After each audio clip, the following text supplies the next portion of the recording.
So much for accepting our invitation. Thank you, it's good to be here.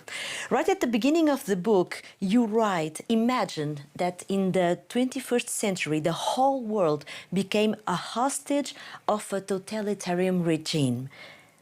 It's not to exclude the hypothesis that the dictator could be a non-human intelligence. Can you explain? We are in a turning point, right? Yeah, we are in a turning point because for the first time in history, we have created a technology that might escape our control, because this technology is not a tool in our hands, it is an agent.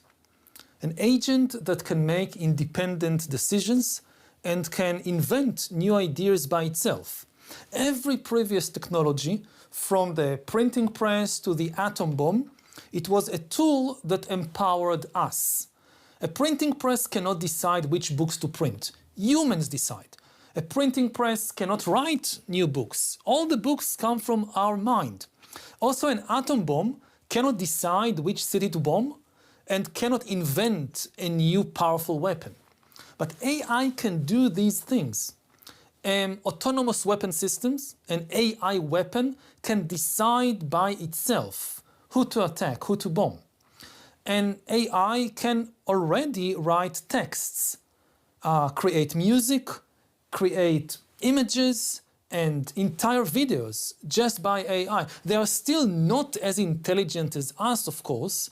Their intelligence is quite narrow, and even in many fields they are far less capable than us. But this is just the very beginning of the AI revolution. We haven't seen anything yet.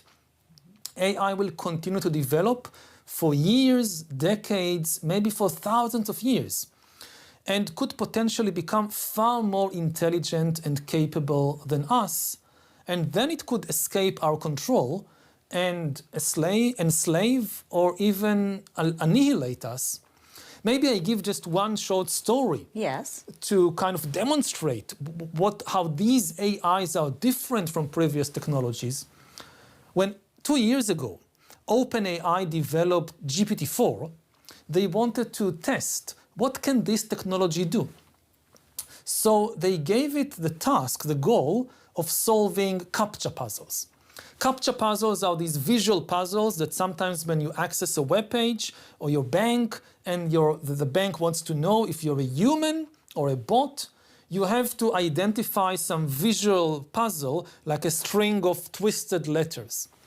And it's designed in a way which is easy for humans but difficult for bots, for computers. Now, GPT-4 could not solve the CAPTCHA puzzle, but the researchers gave it access to the TaskRabbit website, where you can hire people to do things for you. So GPT-4 tried to hire a human worker to solve the CAPTCHA puzzle for it. Now the human got suspicious. He asked GPT-4, why do you need somebody to help you with a CAPTCHA puzzle? Are you a robot? Are you a robot? And GPT-4 answered, no, I'm not a robot. I have a vision impairment, which makes it difficult for me to see the CAPTCHA, so I need your help. And the human was fooled and solved the CAPTCHA puzzle for GPT-4. Now, this small story shows us two very, very important things. First, the ability of AI to make independent decisions. Nobody told GPT-4 to lie to the human. They gave it a goal, solve the CAPTCHA puzzle. They didn't tell it to lie. It made an independent decision to lie to the human when the human asked, are you a robot? The second thing, it demonstrates the ability of AI to invent, create new things. Nobody told GPT-4 what kind of lie would be most effective. It invented the lie by itself. You know, from all the things it could have said to the human, this was a very, very effective lie, and it was invented by the AI. Now, this is something very, very small, but this is going to happen on a big scale. in finance, in politics, in the military, in more and more places, AIs will make decisions about us and will change the world by inventing new things. Inventing new things and new narratives. Yeah. Because this whole book is also about the importance of narrative for humans, especially for the Homo sapiens, and why our species thrive. Can you explain that? Yeah, humans are storytelling animals. We control the world because of our ability to tell stories. Why are stories so important? Yeah. Because this is what connects us together. On an individual level, a human is not more powerful than a chimpanzee or an elephant or a lion. What really makes us powerful is that 1 million people can cooperate on a big project. 1 million chimpanzees can't. What makes it possible for us to cooperate? It's not personal acquaintance. I know maybe 100 people, maybe 500 people top. If you count all my family and friends of friends, like, I don't know you personally. Nevertheless, we are now together creating this TV show. What makes it possible for humans to cooperate with strangers, with large numbers of strangers? Stories. It could be religious stories about some god. It could be national stories, our national mythology. It could be economic stories, like money. You know, even money is just a story. Money has no objective value. If you think about $1 or a Bitcoin, you can't eat Bitcoins. You can't drink Bitcoins. Their value comes from the stories people tell about them. We just saw how the election of Trump to US president led to a huge jump in the value of Bitcoin.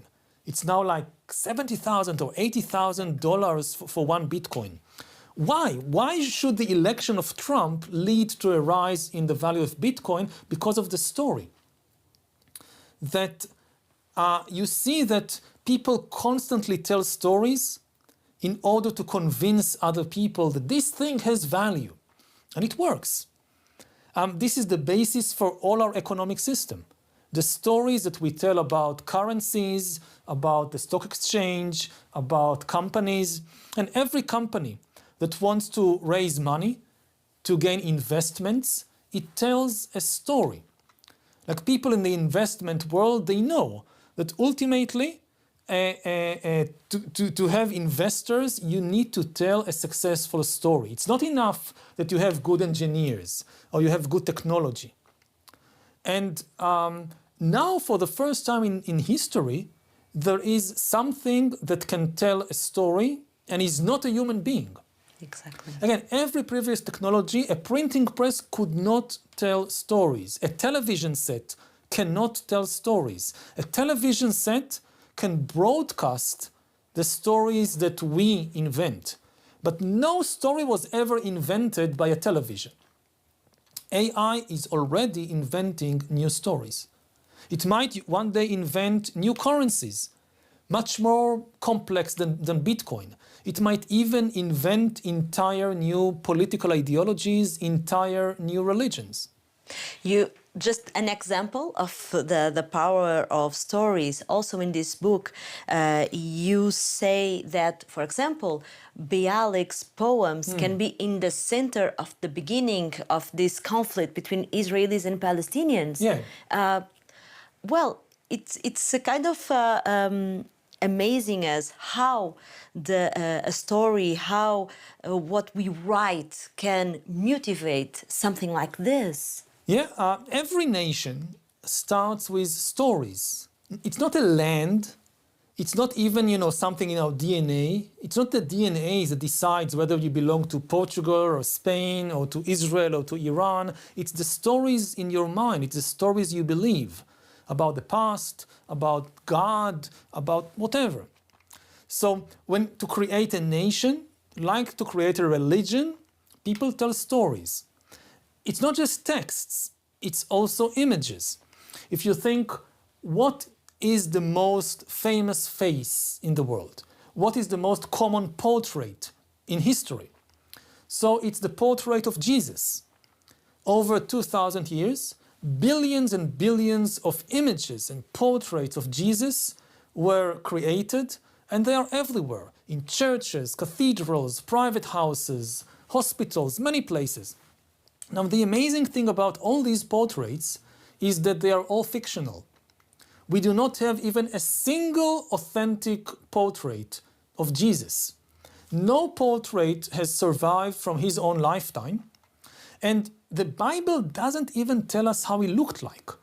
Like, if you read the Bible carefully, there is not a single word in the Bible whether Jesus was tall or short, Exactly. whether he was thin or fat, whether he had black hair or blonde hair, or maybe he was bald, nothing.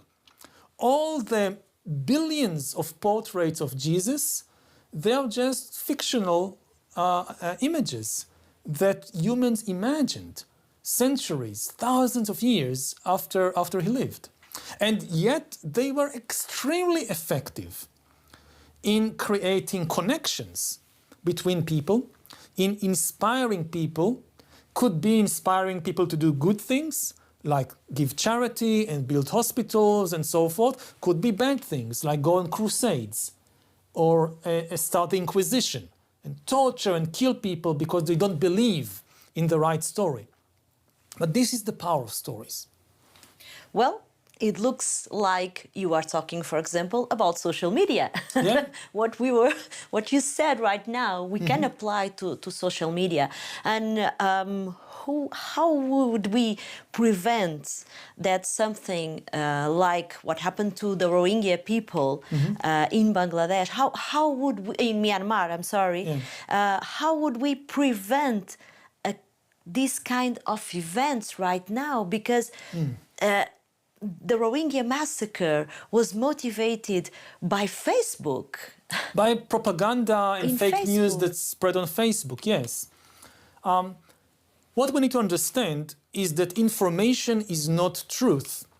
And simply creating more effective ways to spread information doesn't mean that we will get more truth. Because the truth is actually a very small subset of all the information in the world. The truth has several problems. The truth is costly. It takes time, money, effort to produce a truthful account of history or biology or anything. Fiction is very cheap. You just write anything you want. To create fake news or a conspiracy theory, very cheap. The truth tends to be complicated because reality is complicated. Fiction can be made as simple as you would like it to be. And the truth, finally, is often painful. There are things we don't want to know about ourselves, about our nation, about the world. Fiction can be made as flattering and pleasant as you would like it to be. So in a competition between the costly and complicated and painful truth and the cheap and simple and flattering fiction, fiction tends to win, unless we make the effort to build institutions that give preference to the truth, like in science. Now, in social media, we don't have it. In old media, like over the centuries, newspapers and radio stations and television, they developed mechanisms to fact check and to make sure that, to the best of their ability, they are not spreading fake news and conspiracy theories. But social media lacks these mechanisms so far, partly because the companies refuse to take responsibility. They say, no, and we are talking about private companies. Yes, It's private company. Twitter, Facebook, TikTok, they are now the most important information platforms in the world. And they have this kind of very ingenious argument. We believe in free speech. We don't want to prevent any kind of information from being spread. Now, this is, of course, a trick, because the problem is not the free speech of humans. The problem is the decisions of algorithms. Every day, humans produce enormous amounts of content on social media. Funny cat videos, and biology lessons, and conspiracy theories, all kinds of things. I don't think that companies should censor what humans produce. That's not the problem. The problem is that the algorithms of the companies, then from all the content that humans produce, they deliberately spread content which causes hatred and fear and greed. Why? Because this is good for their business. The main goal of the platforms and of the algorithms is to make people spend more time on the platform. The more time you spend on the platform, the more money they make. Now, how do you make people spend more time on the platform? The algorithms, the AIs that manage the platforms, they experimented on millions, on billions of human beings, and they discovered that the easiest way to grab your attention, to keep you on the platform, is to press the hate button, or the fear button, or the greed button in your mind. Because we are programmed by evolution to focus attention on dangers, for instance. Like if you walk in the African savannah 100,000 years ago, and you see a tree, and you see a bush, and you see a stone, and there is a snake, you're programmed, all attention on the snake. Yes. Because if you miss the snake and you just look at the clouds, you're dead. So we are programmed, if something is a big danger, all attention is there. We cannot look away. Now, in the African savannah, you don't see a snake every moment. Maybe once in a week or in a month you see a snake. If you now open social media, it's snake, snake, snake, snake, snake. Because they discovered that to grab our attention, if they show us something that scares us, that makes us angry, we cannot take our eyes off it. And they deliberately, again, from all the contents that humans create, the algorithms discover, oh, this will make people angry. Good, we'll put it at the top of the newsfeed. And as a result, our media platforms, our information sphere, is being filled with hate and greed and fear, and this is destructive to our mental health, and this is destructive to society. We see it in democracies all over the world, that the conversation is breaking down. You know, in the United States, Republicans and Democrats are barely able to hold a rational conversation anymore, or to agree on the most basic facts, because of this flood of fake news and conspiracy theories. So we have the most sophisticated information technology in history, and people are losing the ability to hold a conversation. So keeping this in mind, what do you think is the role of social media that social media is playing in wars in Ukraine, for example, or even in the conflict in the West Bank, or even in the recent American election? And social media is now the most important information platform in the world. You know, we have billions of people spending hours every day on these platforms. They define reality for us. Humans never react to reality. Humans always react to our image of reality. If this is reality, and this is the image of reality, we react to this. And social media is now shaping our image of reality more than anything else. This is a huge, huge responsibility. If you think about, 100 years ago, when the main media was newspapers, or radio, or later television. So some of the most powerful people in society were the editors. The editors of, say, TV news channels, that they decide what will be broadcast. They shape people's understanding of reality. And you see that some of the most powerful people in the 20th century, they began as editors. Lenin, before he was dictator of the Soviet Union, he was editor of the newspaper Iskra. Mussolini began as a journalist, then he was editor of, I think, Il Popolo d'Italia, and then he was dictator of Italy. So this was the kind of ladder of promotion: journalist, editor, dictator. Now, if you think, who are the editors of the most important platforms today? What are their names? They don't have names. They don't have names. Because they are not humans. They are AIs. And the editors of TikTok and Twitter and so forth, they are AIs. And they are increasingly controlling the human conversation, and through that, they are increasingly controlling society. But you're an optimist. It's possible to create some balance because there are some positive things about AI, for example, absolutely. in healthcare, for example. But is it possible to create this balance? Yeah, I mean, I talk a lot about the negative side of AI because the companies talk enough about the positive side, but there is a positive side, absolutely. AI can provide us with the best healthcare in history. You know, we don't have enough doctors. It takes sometimes weeks or months to get a doctor's appointment. If we have millions of AI doctors that have read all the medical literature, that know our entire medical history, which no human doctor can do, this can be immensely beneficial.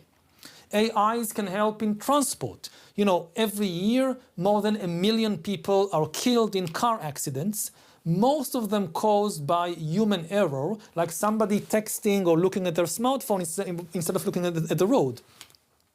Self-driving vehicles will solve much of the problem.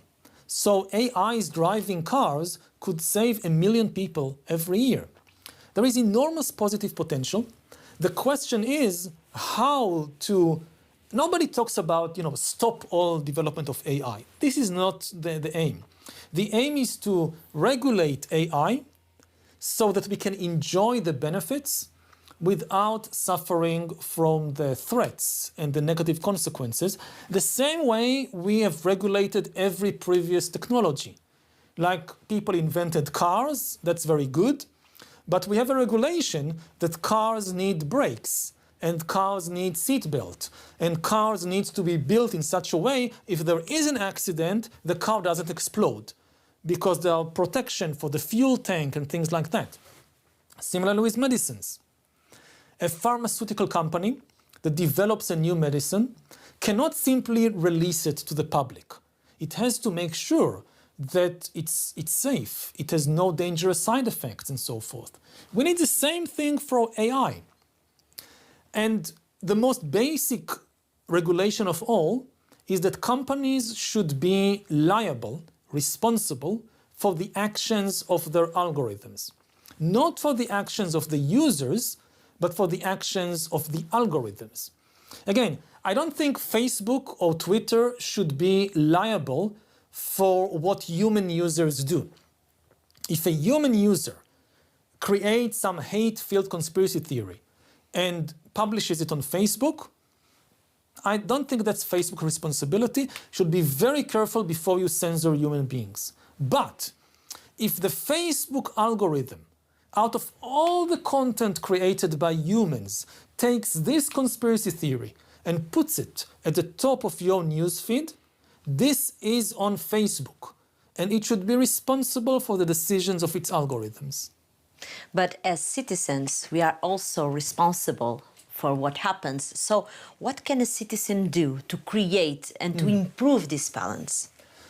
First of all, organize. Humans, our superpower is our ability to cooperate in large numbers. 50 people in an organization can accomplish far, far more than 500 isolated individuals. So if something, you can't deal with all the problems of the world. You're just one person.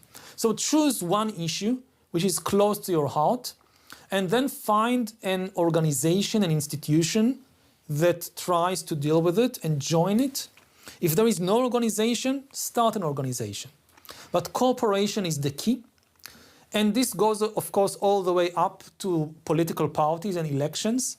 So be very mindful who you are voting for.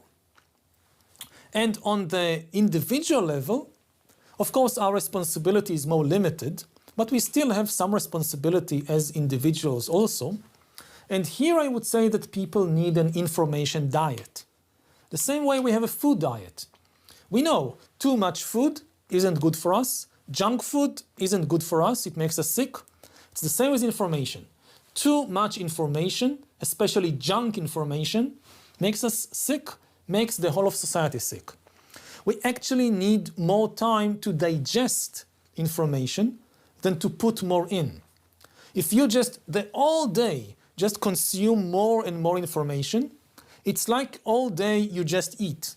You never give your stomach time to digest it. So if you just keep putting more information in, your mind doesn't have time to digest, to think, to reflect, meditate, and this is very important. So we need an information diet, and we even need some periods of information fasts, that we don't eat more information, we just digest and detoxify. Conselhos preciosos, história breve das redes de informação, Nexus, autoria de Yuval Noah Harari. Thank you so much. Thank you.